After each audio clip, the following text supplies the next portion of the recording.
rapi, macam juga dengan depan rumah, macam tu juga dengan ruang tamu, macam tu juga dengan taman, macam tu juga dengan tempat rekreasi. Itu semuanya keindahan itu dapat dinikmati oleh pandangan mata melihat.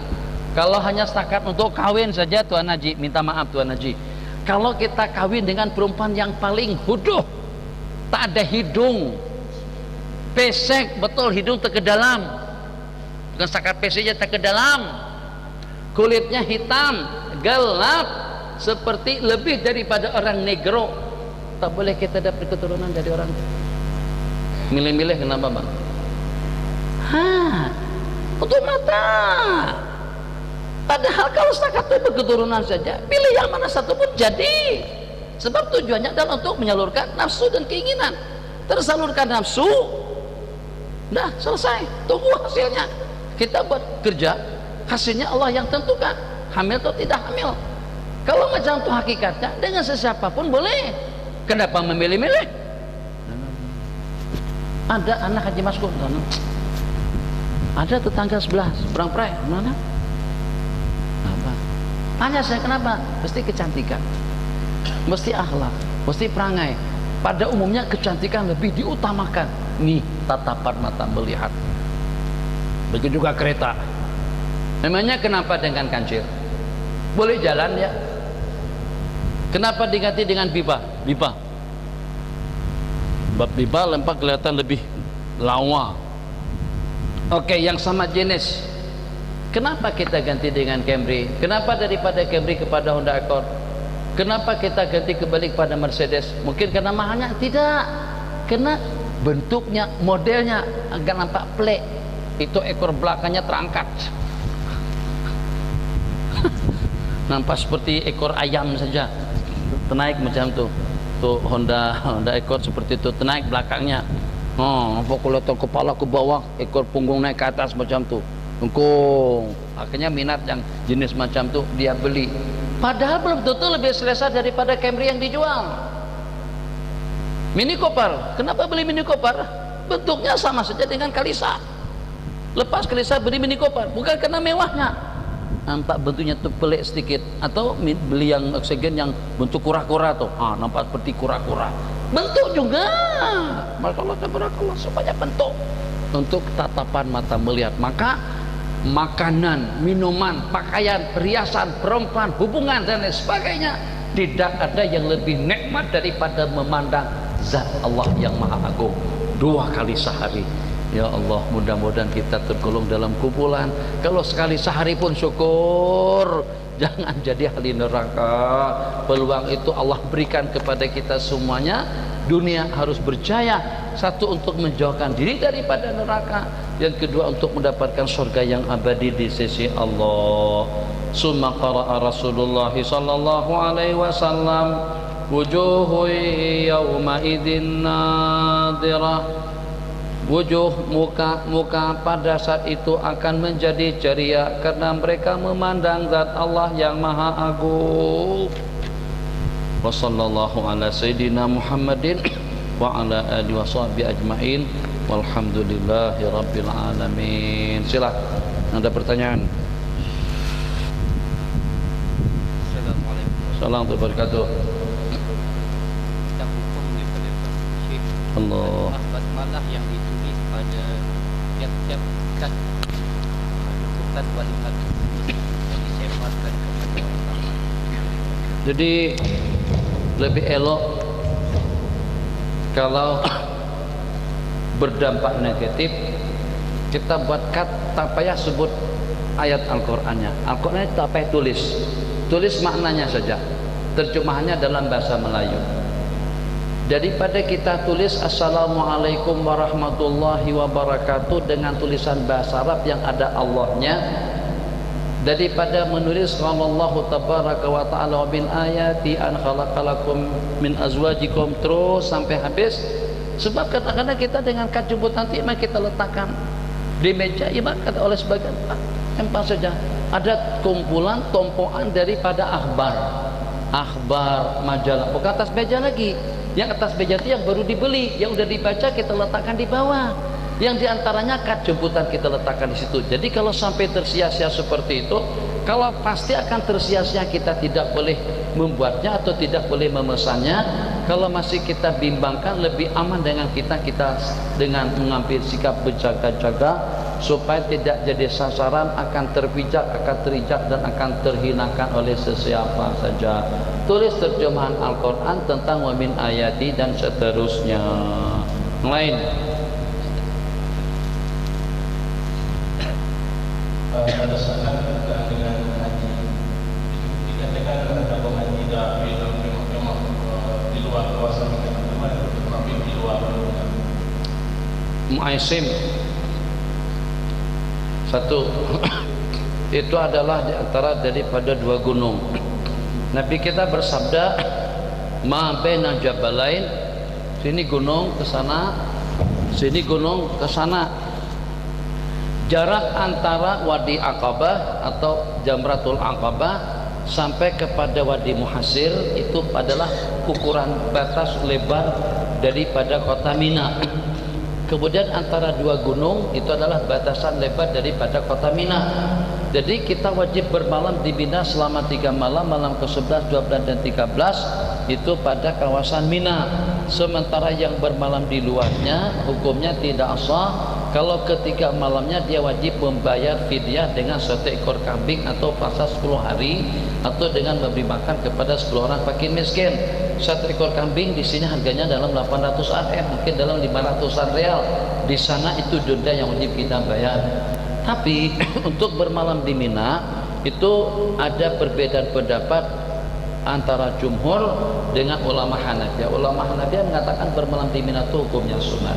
Jadi kalau seandainya berlaku jamaah haji kita tidur di Mu'aisim yang itu di luar daripada kawasan Mina, atau juga tidur seperti di Hod Bagar atau di Ma'abdah atau juga di tempat-tempat lainnya yang tempat tersebut itu di luar daripada kawasan Mina, kalau ikut mazhab kita kena dam, wajib dibayar. Kalau ikut mazhab Imam Abu Hanifah bermalam di Mina hukumnya sunnah. Jadi kalau ternyata dengan kita ditempatkan di Mu'aisim itu tempatnya meragukan, tempat itu di luar gunung. Tapi kalau kita pandang daripada luar, jadi misalnya kalau kita katakan Mekah di belakang saya, di sini Mina, Mu'aisim itu sebelah situ. Jadi kalau kita lihat adanya Mu'aisim setelah kita keluar daripada terowongan, itu berarti Mu'aisim berada di luar kawasan Mina. Dan jemaah haji kita ditempatkan di situ, jemaah daripada Asia Tenggara semuanya. Sementara kalau kita timbul daripada depan Musdalifah, Nabi kita kata Mina itu antara dua gunung, dia posisinya seperti antara dua gunung, jadi serba membingungkan. Arab Saudi katakan itu daripada Mina, sementara ikut fakta sejarah mengatakan itu di luar daripada Mina. Yang lain. Assalamualaikum. Waalaikumsalam. Ada kawasan perumahan saya di Madinah itu dia pergi ke haji, tapi suaminya nak pergi ke haji. Jadi Amat itu pergi bersama kawan-kawan dia duduk di rumah saya, boleh. Sekali lagi. Amat itu mau pergi ke haji, mau pergi ke haji, tidak suaminya tidak mau pergi ke haji, mau duduk di rumah saya. Boleh ke Amat itu pergi bersama kawan-kawan? Kalau seandainya haji yang dilaksanakan tadi itu merupakan haji yang pertama untuk melaksanakan hajatul Islam yang diwajibkan sekali dalam seumur hidup, maka menurut mazhab kita mahram tidak lagi merupakan syarat mutlak untuk perempuan boleh melaksanakan ibadah haji yang pertama, asalkan aman di perjalanan dan bermahram antara sesama perempuan. Dan tidak mutlak perempuan-perempuan yang menjadi mahram kepada wanita tadi itu harus punya mahram. Jadi tidak mesti pergi dengan perempuan yang bersama suami, tidak mesti pergi dengan perempuan-perempuan yang berangkat dengan anak dan juga dengan ayah. Boleh pergi sesama perempuan, saling mahram memahrami, tapi dengan syarat untuk melaksanakan hajatul Islam, haji yang sekali dalam seumur hidup. Kalau untuk melaksanakan haji umrah yang kedua dan ketiga dan seterusnya, itu hampir disepakati oleh ulama tidak boleh kalau tanpa mahram. Yang lain. Allah. Pak Naji, sila. Aha.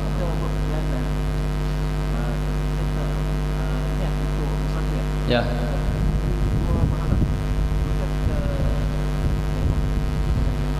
Pertama, pada masa kita nak keluar tadi itu kita ada tujuan, Pak.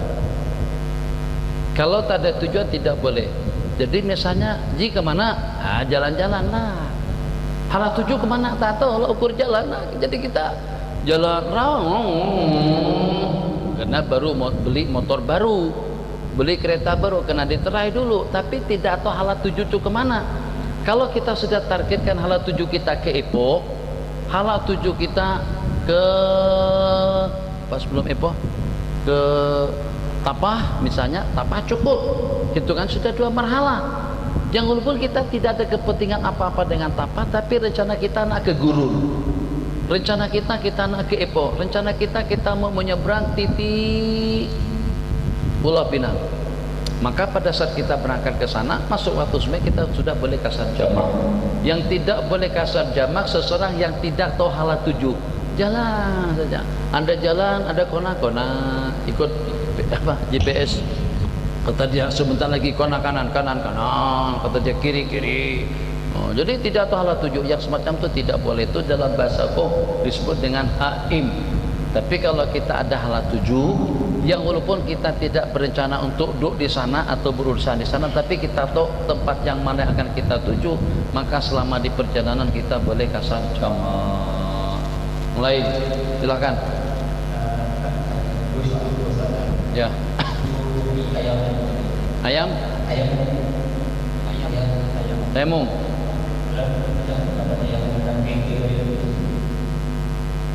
Tayamum dalam kita ayat tak ada. Jadi kita nak tayamum, takkan kita tayamum pasal sambil memandu. Jam, okey, jam kita berhenti. Belum bisa berhenti, ikut mazhab Malikiyah. Tayamum, sa'i dan tayyiban itu tiap yang ada di permukaan bumi. Maka diantaranya bagian depan daripada kereta kita. Atau kalau kebetulan kering, buka tingkap, cermin kita turunkan. Depan kereta itu berdebu. Nah itu tayamum, istibahati salat. Nah itu tayamum untuk baca Quran, sapukan ke buka, pukulkan lagi sebelah sini. Depan pun juga debu banyak, bang. Ke tanah kanan kiri. Selesai. Kita sudah boleh sembahyang pada saat itu. Tapi setakat untuk melaksanakan sembahyang sunnah saja. Untuk melaksanakan sembahyang fardu kita kena turun dan juga kena melaksanakannya dengan rukuk, sujud, i'tidal dengan pergerakan yang sempurna. Itu diantara daripada kemudahan yang Allah bagikan. Jadi kalau tidak ada, bantallah, dibantal. Malas betul. Syaratnya harus dengan debu. Mana ada debu dibantal. Ikut mazhab yang mengatakan bantal diantara daripada sa'i dan thayyiban. Belum tidur, bantal. Perutnya terbaring, bantal samping-nyamping.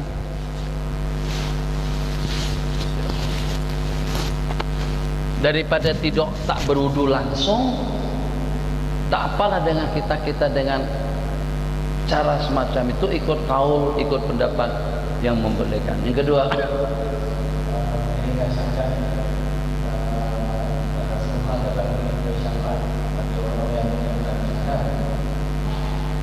bagaimana dengan itu yang pertama-tama? syahadat wa asyhadu anna Muhammadar Rasulullah. Bagaimana tambahnya? Wali Allah.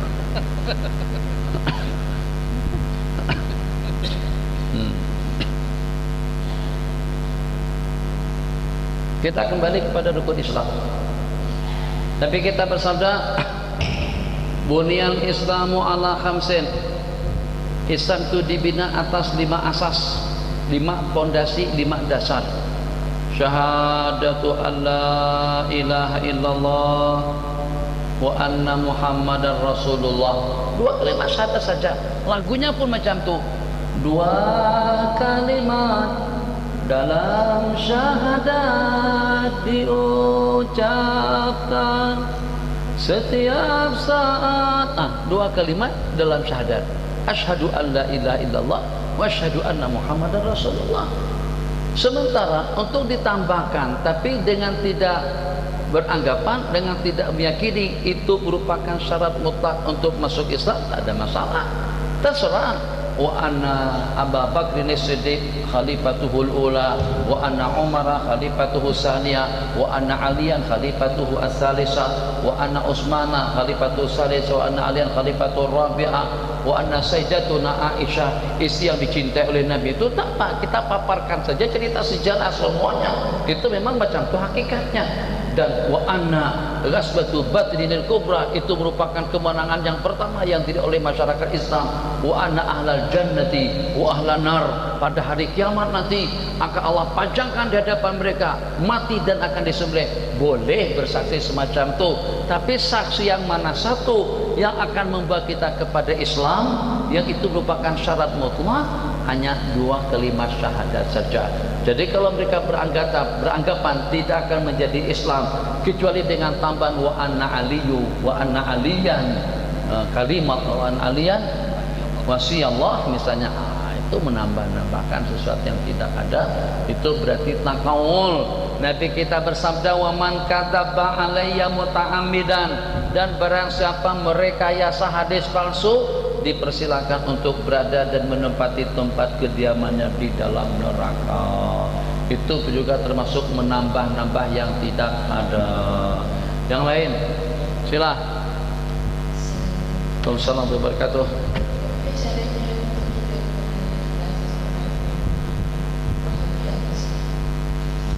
Bagaimana caranya untuk kita memahamkan seseorang yang berpahaman Wahabi atau Salaf? Memahami akidah sama ada Wahabi atau Syiah. Memahami atau memahamkan? Memahami, untuk kita dapat membeda-bedakan. Ngaji ya. Sebab kalau kita tahu, bagaimana kita tahu? Sebab mereka juga kalau Allah, kalau Rasulullah, mereka juga nakkan Islam, mereka juga surga, mereka juga dengan mengelak daripada api neraka. Hampir tidak bedanya. Salafi Wahabi tak ada bedanya dengan kita. Kalau seandainya Salafi sujudnya, rukuknya Allahu Akbar, masih boleh jam. Tidak sami Allahu liman hamidah begitu. Kita boleh tahu, tapi pada saja rukuk ke depan, tidak ke belakang, sujud pun juga ke muka dengan 7 anggota. Macam mana kita boleh jam daripada sembahyangnya? Tapi Syah kita boleh jam. Kalau sudah angkat tangan, angkat tangan banyak macam tu, ini ketahuan. Kalau sudah letak batu di hadapan, boleh tahu. Nah, itu kita boleh jam. Tapi kalau dengan Wahabi, dia daripada pemikirannya. Maka untuk kita tuh pahamannya berbau Salafi, mesti ada perbandingan. Coba macam ni.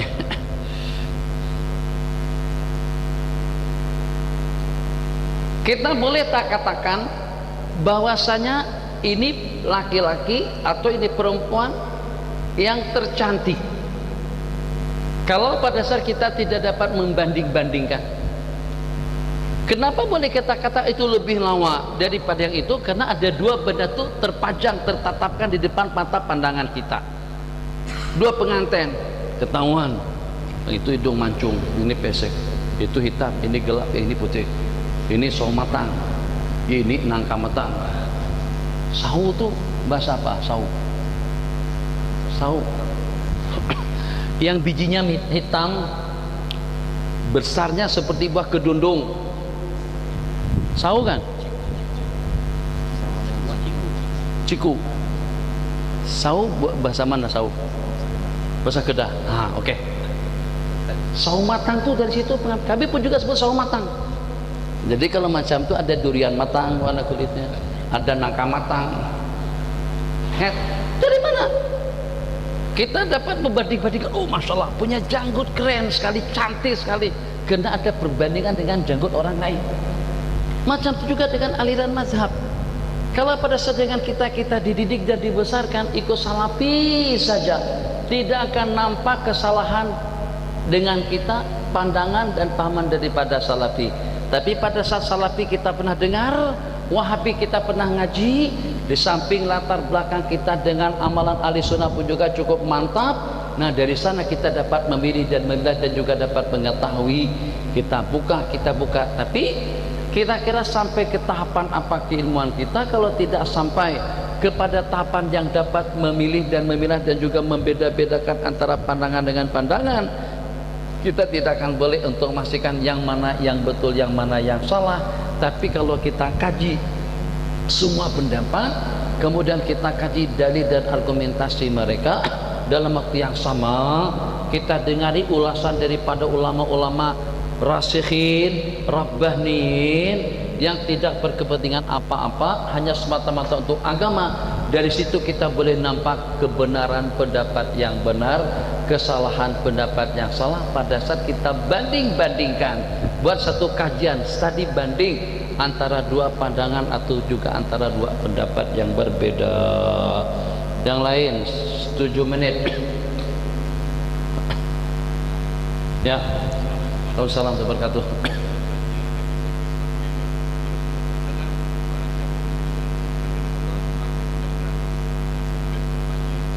Ya. Ilmu agama. Jadi dikatakan jangan sampai, atau ilmu yang paling berkesan dalam kehidupan seseorang, atau carilah ilmu pengetahuan, peruntukkanlah waktu untuk kita menimba ilmu yang akan membawa kita ke dalam surga. Ilmu teknologi untuk kecanggihan teknologi kita, sains untuk keperluan dunia kita, pertanian untuk cocok tanam kita, bangunan untuk bangunan kita, begitulah seterusnya. Sementara ilmu akhirat atau dengan ilmu agama, itu ilmu yang akan mendekatkan kita dan mengenalkan kita kepada Allah dan akan membawa kita kepada kehidupan yang abadi selama-lamanya. Jadi ini yang paling mahal. Kalau seumpama teknologi, itu Jepun pun juga bahkan lebih hebat daripada kita. Kalau dengan seumpama teknologi, Eropa lebih maju teknologinya daripada kita. Jadi tumpuan yang dimaksudkan dalam hadis itu adalah untuk mempelajari ilmu agama, sebab itu yang paling berharga. Pada saat Allah turunkan Al-Quran dan juga hadis-hadis Rasulullah diriwayatkan oleh baginda Nabi SAW yang memerintahkan kita untuk kita membaca, yang walaupun pada dasarnya kita dituntut untuk mempelajari apa saja yang akan menunjang dan juga yang akan membantu dan memudahkan kita untuk kita mengenal Allah. Diistilahkan awaluddin, permulaan agama itulah ma'rifatullah, mengenal Allah, agar kita kenal Allah dulu, yang sehingga bidang ilmu apapun yang kita pelajari dengan nawa itu akan menjadi ibadah. Tapi pada saat kita mempelajari ilmu Al-Quran dan hadis, kalau tidak ada nawa itu, paham nawa itu? Kalau tidak ada niat pun tetap dia ibadah dan kebaikan. Macam itulah juga makan dan minum, berpakaian. Kalau pada saat dengan kita baca Quran, kalau tidak niat pun tetap jadi pahala. Tapi tidak jadi pahala waktu kita makan dan minum, kecuali kalau kita niatkan yang baik. Maka teknologinya, ataupun juga dengan ekonominya, budayanya, dan juga dengan bidang-bidang ilmu lainnya, kalau kita niatkan niat yang baik untuk agama, untuk umat, untuk kesejahteraan, untuk keselamatan umat dan bangsa, kita akan mendapatkan kebaikan daripada niat yang baik. Sementara kalau dengan ilmu agama, kalau tidak ada niat pun kita tetap mendapatkan ganjaran pahala. Karena mengingat ilmu agama itu akan membawa kita ke dalam surga, maka niatnya kepada selain daripada untuk agama itu terlalu sedikit. Bahasa kita tidak bebalui niat yang kita targetkan dengan modal yang kita gunakan. Modalnya terlampau mahal, sedangkan yang kita targetkan itu sedikit daripada yang sedikit. Itu lagi, jelas. Assalamualaikum. Dan saya nak baca tentang doa kasyaf. Boleh tak Ustaz terangkan apa itu doa kasyaf, bagaimana dan waktu kita sesuai baca? Doa apa tadi? Doa kasyaf. Allahu Akbar. Minta maaf dengan jawabannya. Kenapa saya yang ditanya? Doa akasyah itu dalam kumpulan itu sudah ada fadilatnya di situ, sudah ada kelebihannya di situ. Nah, kita baca di situ, betul kan? Sehingga yang la ilaha illallah, doa haikal, doa akasyah, doa akasyah, ada doa haikal, panjang sekali. Jadi untuk fadilatnya,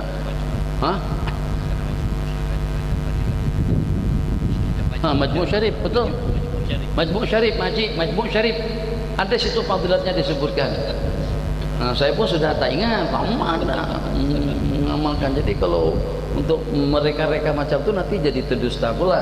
Tapi pada amnya tadi kita dengan hadis dan juga dengan tuntutan daripada ayat ud'uni astajib lakum, kalau Allah dah bukakan pintu hati kita untuk kita berdoa, itu berarti satu kebahagiaan yang ingin Allah curahkan dan Allah berikan kepada kita.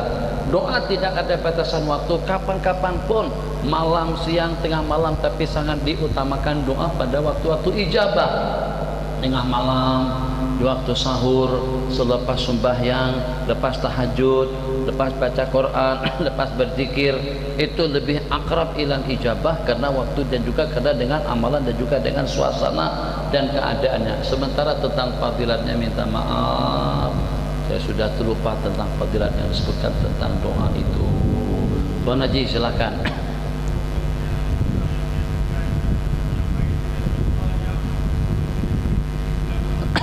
Itu kita tawadhu saja seperti itu. Itu secara hormatnya kul kullu min indillah ma asabaka min hasanatin wa ma asabaka min sayyi'atin, yang baik daripada Allah, yang buruk pun juga daripada Allah. Tapi secara hormatnya, secara ta'zimnya kita tidak memperkatakan yang semacam itu. Maka kita nisbahkan yang buruk dan yang jeleknya itu kepada ketaksiran diri kita sendiri. Jadi seperti dikatakan Allahu khaliqus samawati wal ard, Allah pencipta langit dan bumi. Khinzir pun ciptaan Allah juga, tapi kita tidak katakan Allahu khaliqu khinzir, Allah yang menciptakan babi. Kenapa? Karena babi itu kotor, jijik. Jadi seperti itulah lebih kurang dengan bahasanya. Kalau memang itu benar, maka itu daripada Allah. Tapi kalau seandainya itu tersilap, salah, maka itu daripada kelemahan Anda sendiri dan juga daripada syaitan. Itu secara sopannya saja kita beradaptasi atau berbicara dengan Allah Jalla wa'ala. Silakan.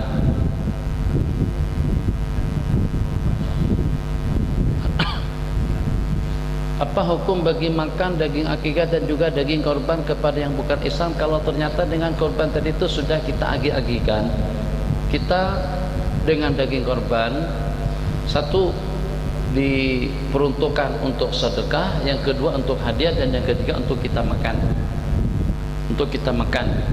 Jadi tiap kambing atau setumpuk korban yang kita ikuti, maka kita akan bagi kepada tiga. Satu kita sedekahkan, yang kedua kita hadiahkan. Sedekah kepada fakir miskin, hadiah kepada orang-orang kaya berupa sajian dan makanan, yang ketiga untuk diri kita sendiri.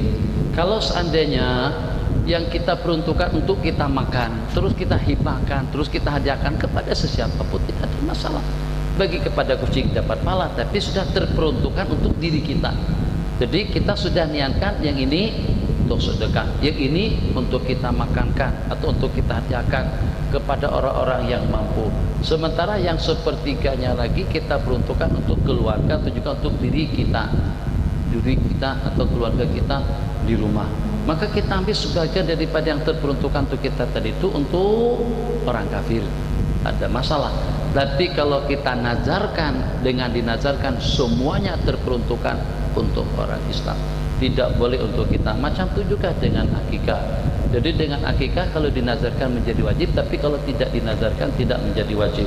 Hanya ada dengan sebagian ulama, satu mengkiaskan akikah itu dengan korban. Dagingnya pun juga semacam itu cara pelaksanaannya. Asal hukum hakam itu kegunaannya adalah untuk sesama muslim. Tu'khadhu min aghniyaihim wa turaddu ila fuqaraihim, itu asal makna daripada sedekah. Zakat itu diambil daripada orang-orang kaya muslim dan diberikan kepada orang-orang miskin muslim. Jadi asal masanya ke situ. Jadi lebih selamat kalau dengan kita tak bagi korban dan juga tak bagi daging akikah kepada non muslim yang walaupun tetangga kita. Silakan.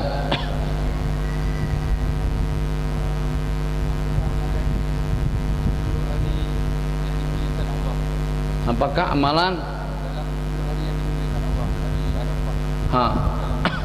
Nabi kita bersabda tidak ada amalan yang paling istimewa dan yang paling mulia daripada amalan yang kita laksanakan pada 9 hari pertama atau 10 hari pertama daripada bulan Dzulhijjah. Hanya satu amalan saja yang menandinginya, seseorang berperang dengan jiwa, raga, harta dan kekayaannya, kemudian tidak ada satupun yang kembali. Harta kekayaannya habis di jalan Allah, jiwa raganya pun juga mati syahid di jalan Allah. Itu saja yang menandingi amalan orang yang beramal pada 10 hari pertama daripada bulan Dzulhijjah, bermula daripada 1 hari bulan sampai pada hari lebaran haji. Yang lain